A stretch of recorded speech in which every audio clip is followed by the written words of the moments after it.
लाहौर के ये मनाजिर हैं। चेयरमैन तहरीक इंसाफ ने शहीद अरशद शरीफ की गायबाना नमाज जनाजा में शिरकत की है। पाकिस्तान तहरीक इंसाफ के दीगर रहनुमाओं ने भी गायबाना नमाज जनाजा अदा की है। लाहौर के ये मनाजिर हैं और दुआ भी की गई है शहीद सहाफ़त के लिए, शहीद अरशद शरीफ के लिए।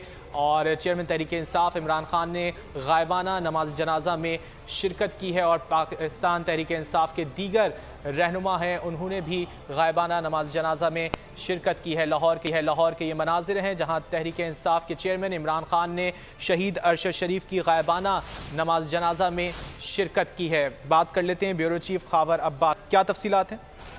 जी बिल्कुल, सीनियर एंकर पर्सन शहीद अरशद शरीफ की गायबाना नमाज जनाजा ईवान वज़ीर आला में अदा की गई है, जिसमें चेयरमैन तहरीक इंसाफ इमरान खान ने शिरकत किया। इसके अलावा दीगर रहनुमाओं में फुआद चौधरी, शाह महमूद कुरैशी, उमर असद, फरूख हबीब, उमर सरफराज चीमा, मियां असलम इकबाल और दीगर रहनुमा मौजूद थे और यहाँ पर जो है उनकी मग़फ़िरत के लिए दुआ भी की गई है। उसके बाद अब आपको एक खबर दें कि इमरान खान की ज़ेरे सदारत इजलास शुरू हो चुका है। तहरीक इंसाफ के रहनुमाओं का अहम इजलास है ये, जिसमें मौजूदा सियासी सूरत हाल और लॉन्ग मार्च के हवाले से बातचीत होगी, क्योंकि इससे कबल जब इमरान खान साहब से बात हुई तो उनका कहना था कि लॉन्ग मार्च होगा और इसी हवाले से अब जो है वो हिकमत अमली तरतीब दी जा रही है, लाहे अमल बनाया जाएगा, ज़राए का कहना है।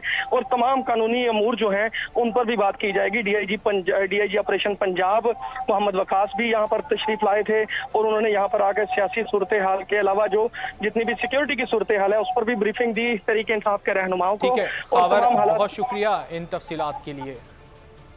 और एक बार फिर रुक करेंगे H11 कब्रिस्तान का, जहां इस वक्त तदफीन का अमल जारी है। शहीद अरशद शरीफ का जसद खाकी लहद में उतारा जा चुका है। बात कर लेते हैं अकील अहमद से। अकील, क्या तफसीलात हैं, क्या सूरत हाल है?